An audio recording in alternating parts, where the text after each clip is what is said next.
the Reynolds Journalism Institute at the Missouri School of Journalism. Welcome to Global Journalist. I'm Jason McClure.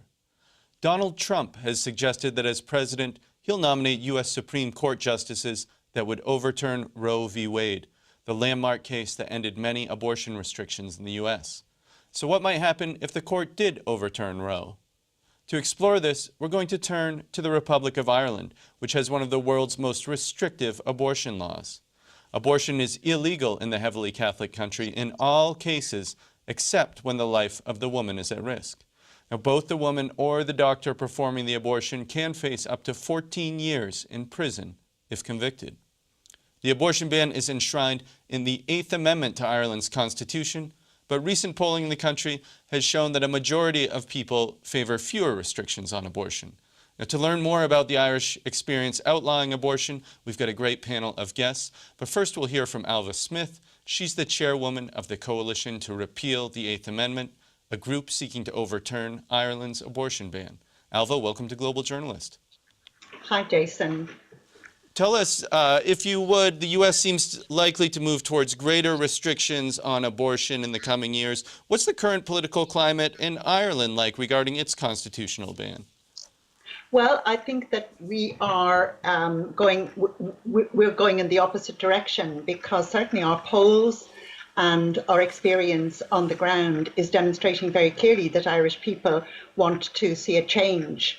They want the ban against abortion to be removed from the Constitution. I think this is coming across really very, very clearly. One of our difficulties is that we don't yet have a commitment from government to hold a referendum, because that's what has to happen, obviously, for the Constitution to be changed. Well, but things. Tell me, if you would. I'm sorry. Go ahead. But what are a woman's options now in Ireland if she does want an abortion and her life isn't in danger? Well, there are three options. She doesn't have an abortion at all because she can't access any of the means that are open to some women. Some women, if they are able to afford to do so, and if they have other resources, if they have the time, if they have the kinds of citizenship papers that are necessary, they can go abroad, generally to the UK, for an abortion. But that's expensive.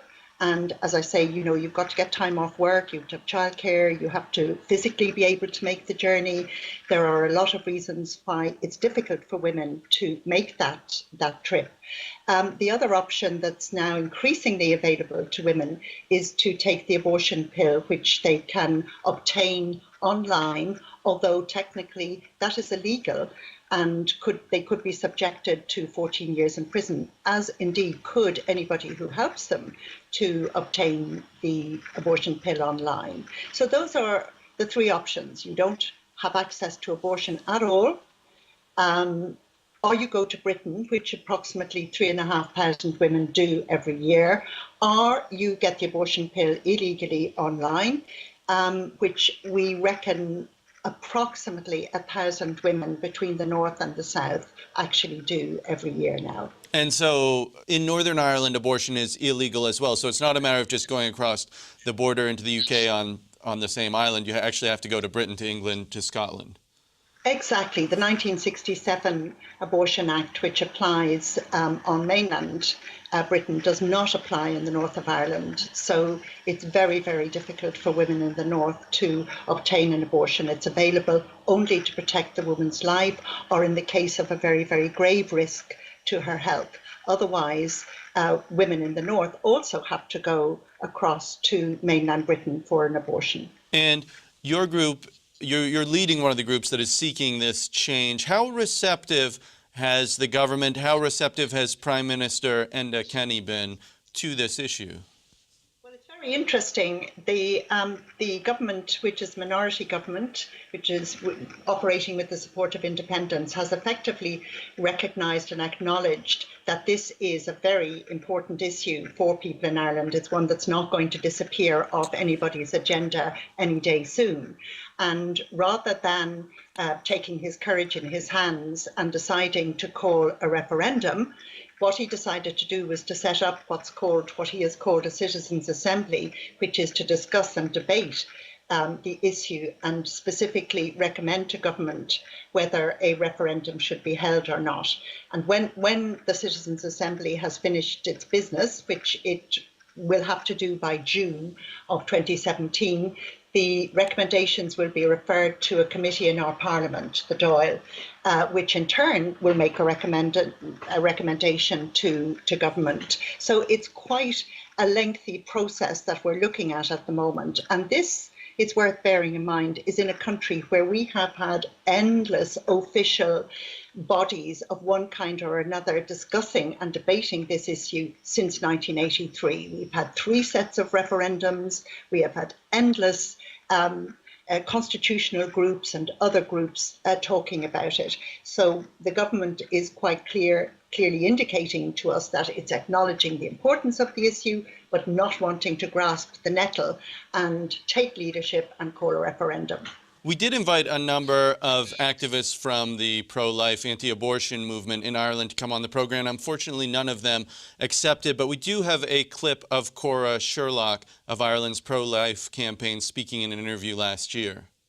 I think it's important to remember that if you look over the last 12 years, the numbers of women travelling to the UK has actually decreased. The number of women regretting their abortion has increased over that time. Now that should tell us something about the fact that abortion itself is not something that we should be advocating. It's not something that any group should be advocating for women. So she is saying that the law as it is now has been effective. It's reducing the number of women travelling to get abortions. What's your response?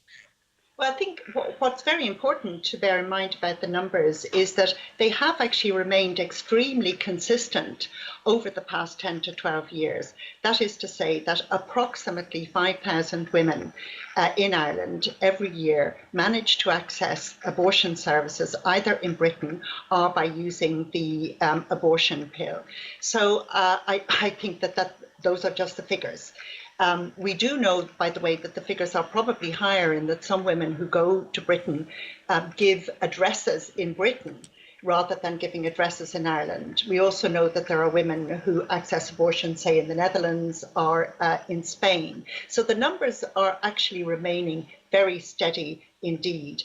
And the numbers of women who are beginning now very courageously to speak out about their experience of abortion has increased quite dramatically over the past 2 to 3 years. So we are hearing about various different kinds of experiences, but overall, something like 95% of the experiences that we hear are of women who have made the journey, and while explaining and talking about the distress that caused, the trauma that causes of having to make the journey, that they made that journey for very good reasons, their own very good reasons, and that this was something they wanted to do. They went ahead with it despite the stress, despite the distress, and they don't regret having made that particular journey. Elvis Smith, thanks so much for joining us. Thank you, Jason. A reminder that you're listening to Global Journalist. I'm Jason McClure. With Donald Trump suggesting that as president he would appoint justices who would overturn Roe v. Wade, we're looking at Ireland, where abortion has long been outlawed except to save the life of the pregnant woman. Now, to broaden our discussion, we're going to bring in 3 other Irish guests. Joining us from Dublin is Sinead O'Carroll. She's an editor at the news site thejournal.ie. From Cork in Ireland's south is Conor O'Mahony. He's a senior lecturer in constitutional law and child law at University College Cork. And in Paris is Una Mullally. She's a columnist for the Irish Times and author of In the Name of Love, a 2014 book about the campaign for same-sex marriage in Ireland. Welcome to all of you. Sinead O'Carroll, you've highlighted in your work how the abortion issue became particularly divisive in Ireland in the early 1990s. At that time, the country's Attorney General, I understand, brought a case against a 13-year-old girl who had been raped and was trying to travel to England to obtain an abortion. Can you tell us just a little bit about that case and sort of what the outcome has been? Yeah, it was an extremely sad case in our history, resulting from the 8th Amendment in 1983. Obviously, it was illegal for anyone in Ireland to obtain abortion, our laws and the Constitutional Amendment. When this girl went to travel, she had been raped by a family friend. Her parents knew about it. They discovered she was pregnant. They brought her to England. She was actually in England, and they had looked for the advice of Gardaí, wondering if anything that remained from the abortion could they actually use in court. The Gardaí then had questions whether this would be admissible, and went to the Attorney General. The Attorney General said he had to uphold the law and stop her from having an abortion because it would be illegal. This became huge news in Ireland. People took to the streets as the court cases were ongoing. It went to the High Court and to the Supreme Court, and people took sides. Some people felt that she shouldn't have an abortion, that she should continue with her pregnancy, and that abortion should remain illegal in this case. Obviously, there was a huge number of people who could not see the right in making a 14-year-old girl have a pregnancy through rape and continue it on. She was eventually allowed to travel. She actually miscarried in the end, after the Supreme Court said that she did have the right to travel because her life was in danger due to suicide. So that brought in a clause then that if your life was in danger due to suicide as well, then you were allowed to have an abortion. Obviously, it's an incredibly difficult thing to prove or to judge, and that's something that we've been grappling with since over the last 20 years. And Conor O'Mahony, I wanted to ask you about a couple circumstances where abortion is allowed in many countries. One is the case of rape or incest, as in this case, and the other is if the fetus has fatal abnormalities and can't survive on its own after birth. Where is public opinion in Ireland on these types of issues? So on those two issues, Jason, I think the situation would be the public opinion, as suggested in recent polls, would it would indicate that public opinion would favour allowing abortion in those two particular cases around fetal abnormality or rape. They're not currently situations where abortion is permitted under the law, because in those situations the life of the mother isn't at risk. Public opinion certainly would seem to suggest that the law should be liberalised to that extent. What is perhaps somewhat less clear is how much further than that public opinion is willing to go. So there are different polls taken on this at different times, and if you extend beyond that to circumstances perhaps where the health of the mother is at risk, or beyond that to simply where the mother chooses not to continue with the pregnancy and wishes to have an abortion for whatever her own personal reasons are. The polls would show different figures when you get to that level. And so I think the process which Alva referred to, the Citizens' Assembly, what that's attempting to do really is to try and generate some consensus around what the shape of reform would be. Now, some people are taking quite a cynical view of it and saying it's simply kicking the issue to touch and it's a delaying tactic. And there's probably an element of that.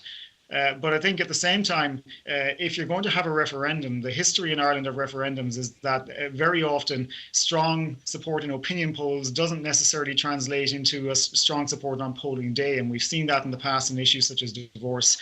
So I think what the Citizens' Assembly is trying to do is to maybe take the temperature of public opinion in a little more detail and try and generate some consensus around what exactly people would be voting on if there is to be a referendum, and how far should that liberalisation go. And I wanted to turn this to Una Mullally too, because there was a change in the law, as I understand it, back in 2013 in Ireland, and it came about after a really high-profile case involving a 31-year-old dentist named Savita Halapnava. Can you tell us about that case and what the outcome was? Yeah, Savita Halapnava was a woman living in Galway in the west of Ireland, and she presented to hospital during her pregnancy. It transpired that she was going into septic shock. She had huge complications with her pregnancies. She repeatedly asked for to have an abortion, which her husband also asked for as well, and that was denied because of the law. And she subsequently died. This caused, yet another huge moment of public outrage, public sympathy, and in a very sad way, but in a very real way, galvanised, another movement again to. And the doctors refused to perform the abortion because they weren't sure if they would be prosecuted for performing the abortion, even though it appeared that her life was in danger. Yeah, it just wouldn't happen. It wouldn't happen in Ireland. The legislation, the protection of the mother during pregnancy bill that actually allows for abortion in these really restrictive circumstances followed that. So we are living in a very unusual setting, really, in that Ireland is probably the only country in the democratic Western world that has a constitutional ban on abortion. And really, the conversation is kind of about, why is the Constitution governing over this? It was something that was introduced in '83. So to have any movement on this whatsoever, the Eighth Amendment needs to go. And Sinead O'Carroll, you had mentioned earlier the same-sex marriage issue in Ireland. Tell us about that, because that was passed last year, and so it does seem like there is a willingness to break with the teachings of the Catholic Church on some social issues in Ireland. Why do you think there was political support to have same-sex marriage in Ireland, but it's not entirely clear that there's same-sex marriage for fewer abortion restrictions there? Yeah, I think some people have conflated the two issues as social issues, that maybe the country has moved with the times on both issues. But really the abortion issue, while it can be framed a lot in the Catholic construct of our past, I think when you described Ireland as a very Catholic country now, that's not quite true. We're probably Catholic on paper, but not actually in practice in the majority. But I think on the social issue of abortion and the pro-life movement was so incredibly strong here in the 80s. When Roe v. Wade happened in America, the pro-life movement galvanized together, and that's why we have the constitutional amendment. They were worried that something similar to Roe v. Wade, they were watching what was happening in the US Supreme Court and making sure that it couldn't happen here. So we were kind of working in the opposite direction. The pro-life groups came together to make sure that was inserted into the amendment. So that's the starting point you're coming from on abortion and how strong the pro-life movement is here in the grassroots elements. And so when politicians are looking at those constituencies, and they're looking at their constituents and the makeup of them and the people who vote, they're looking and thinking, if the older part of those still have those feelings about abortion, about that pro-life movement, they don't want to touch it. It's not the same as same-sex marriage, where the only outcome can be joy, really. Same-sex marriage. Yeah, I'm sorry, Conor, go ahead. I think what Sinead is saying there is really accurate, that there can be a somewhat lazy tendency to say that just because people in Ireland were strongly in favour of marriage equality, that they will be similarly in favour of liberalising abortion laws. And it's not just a generational thing. I think abortion in Irish politics has always stood on its own. It's completely different to pretty much every other issue. And I know certainly I would have spoken myself to quite a number of people who were very much in favour of marriage equality, but still have reservations about what might be described as a very liberal abortion regime. People who might want to see some degree of liberalisation, but would be uncomfortable with what is sometimes framed as abortion on demand. So it just stands on its own as an issue in Irish politics. Yeah, I think, you have to look at it really as something that stands apart, and you can't just pigeonhole it with the other issues that are framed as those sort of religious versus secular issues. If you're just joining us, this is Global Journalist. I'm Jason McClure. We're talking today about abortion in Ireland, where the practice is outlawed in all cases except to save the life of the woman. We're joined by Sinead O'Carroll, an editor at the Irish news site thejournal.ie, Conor O'Mahony, a law lecturer at the University College Cork, and Una Mullally, a columnist for the Irish Times. For more Global Journalist content, you can visit our website, globaljournalist.org. There you'll find our ongoing coverage of underreported international issues, including an interview with an Irish woman who traveled to England to obtain an abortion after she was raped and impregnated. You can also check out Global Journalist on Facebook or Twitter, or subscribe to the videocast of this program on YouTube. Una Mullally, I wanted to turn it to you. If you want to touch on some of those points about Catholicism, I'd be interested in that. But I was also interested if you could give us a breakdown of how people divide demographically in Ireland on this issue. Is it a case where it's young versus old, or rural versus urban? How does that work? Well, just on the Catholicism aspect and on the correlation between marriage equality and abortion laws, I suppose what it does show is that misogyny is far more embedded in Irish society than homophobia is, and I think that we have a long and very ugly history of trying to gain control over women's bodies, imprisoning women for being sexual beings, we have the history of the Magdalen laundries, we have the history of child trafficking of women's babies in those religious institutions. So there is this pathological desire that still remains when it comes to female sexuality in Ireland. And the pro-life campaigns are very much embedded in a fundamentalist Catholicism or an evangelical Christianity as well. I think certainly the pro-life demographics, campaigns would disagree vigorously with the idea that if you're pro-life or anti-abortion, it's misogynistic. But how does the population as a whole, how does that break down in terms of support? Who supports which side, or is it something that can't be broken down demographically? Well, interestingly, the polls show a real varying opinions, that there isn't that big of an urban-rural divide that you would think.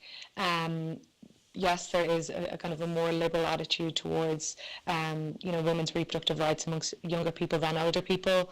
But there have been really interesting polls done, for example, on male rural farmers who, kind of overwhelmingly want to see progress made on reproductive rights laws and movement made on the Eighth Amendment. So Ireland is a kind of a funny country in dealing with its Catholic roots and also recognising them with the realities of people's lives. I think one of the powerful things that's happening now is, that women are breaking the stigma that existed for so many years about actually talking about these things. I mean, so many women are sharing their stories now, in order to highlight the wide variety of, abortion stories that are out there. That's been happening for, a year or so now. And the fact is, women and high-profile women coming out even a few years ago, 4 years ago, talking about their abortions, talking about their journeys to England to have them, would have been unthinkable. So there is progress being made on this. And ultimately, when it comes down to it, it's very difficult So in other words, sort of the social stigma around this has decreased then, it seems. It has decreased. I mean, at the same time, there's a huge amount of backlash and online harassment and so on of women who are sharing their stories, which is not good at all. But it also shows how divisive this issue is in Ireland, as it is, around the world. And we're seeing the rolling back of women's rights in many countries, such as some American states, such as Poland. So, this is something that's very live. It's one of the last big battles, certainly, I think, for the Catholic Church in Ireland, apart from education system, because over 90% of our schools are under the patronage of the Catholic Church. So it's a massive issue. It's extraordinarily divisive, and any progress made on it is going to be very difficult, Well, Sinead, we heard Una talking. Yeah, I'm sorry. Go ahead if you want to touch on those points. I was just going to pick up on something that Una said, probably touching on what she said about misogyny and the fact that we have this, what we call here, an Irish solution to an Irish problem. The fact that we have access to the UK, that it is a ferry trip or a short plane trip away.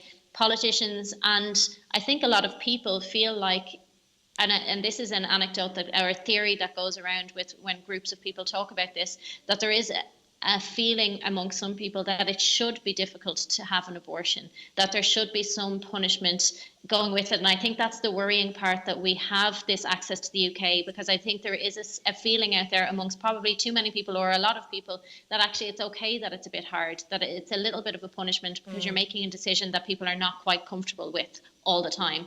And I think that's one of probably the hurdles that the Repeal Coalition and the repeal groups will have to come to overcome to pass any referendum to repeal the Eighth. And I think that point is actually analogous to the United States, because Donald Trump has suggested that if Roe v. Wade were overturned, some states would ban abortion or restrict it significantly. Women in those states would have to travel to a different state where abortion had fewer restrictions on it. So it seems there's quite a parallel there. But Conor O'Mahony, if I could turn this to you then, one of the ideas that has been talked about is holding not a referendum, but something called a preferendum to try to assess people's varying views on when abortion should and shouldn't be allowed there. Tell us about that idea.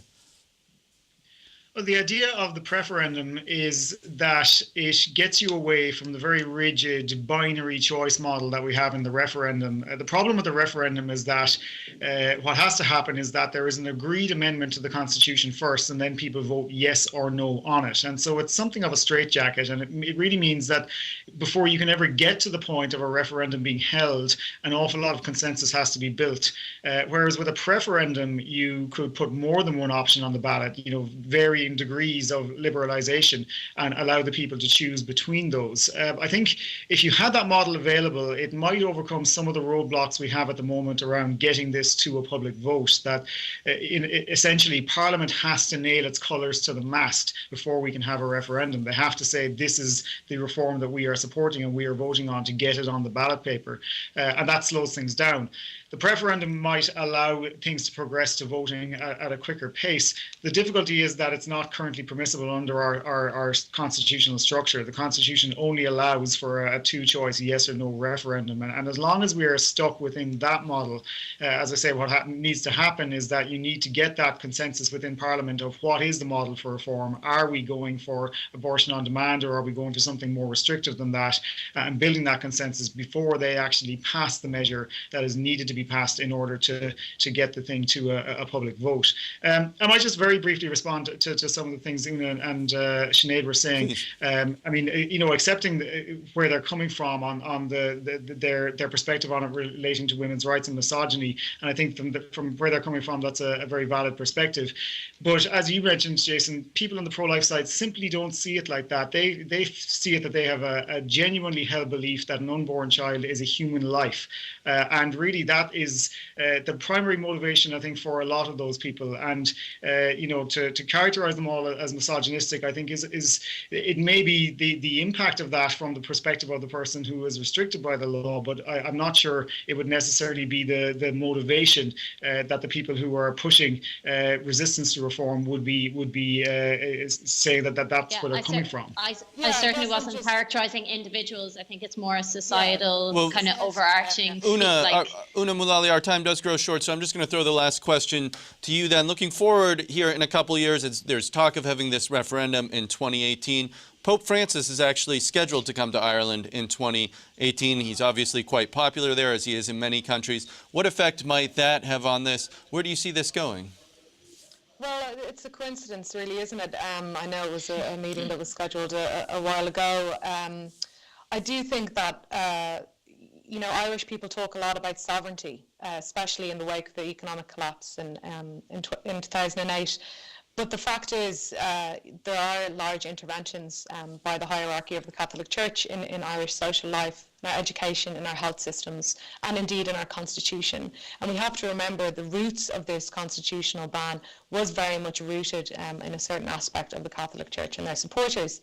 So when it comes down to the coincidence of Pope Francis visiting Ireland around the potential time of a referendum, and certainly when there's huge movement and progress being made in a popular protest movement, grassroots movement around people talking about reproductive rights, it will certainly add to that conversation in whatever way. I mean, this is a country where Mother Teresa intervened in the run-up to a divorce referendum. So I'm sorry, Una, we're just out of time, so we're going to have to end it there for this edition of Global Journalist, a production of the Missouri School of Journalism and KBIA Mid-Missouri Public Radio. Many thanks to Alva Smith, Sinead O'Carroll, Conor O'Mahony, and Una Mullally. Our assistant producers this week are Alejandra Arredondo, Steve Dawson, and Huilan Zan. Our visuals editor is Anadil Iftikhar. Vera Tan is our supervising producer. Pat Akers is our audio engineer. Our director is Travis McMillan of the Reynolds Journalism Institute. For all of us at Global Journalist, I'm Jason McClure. Thanks for tuning in.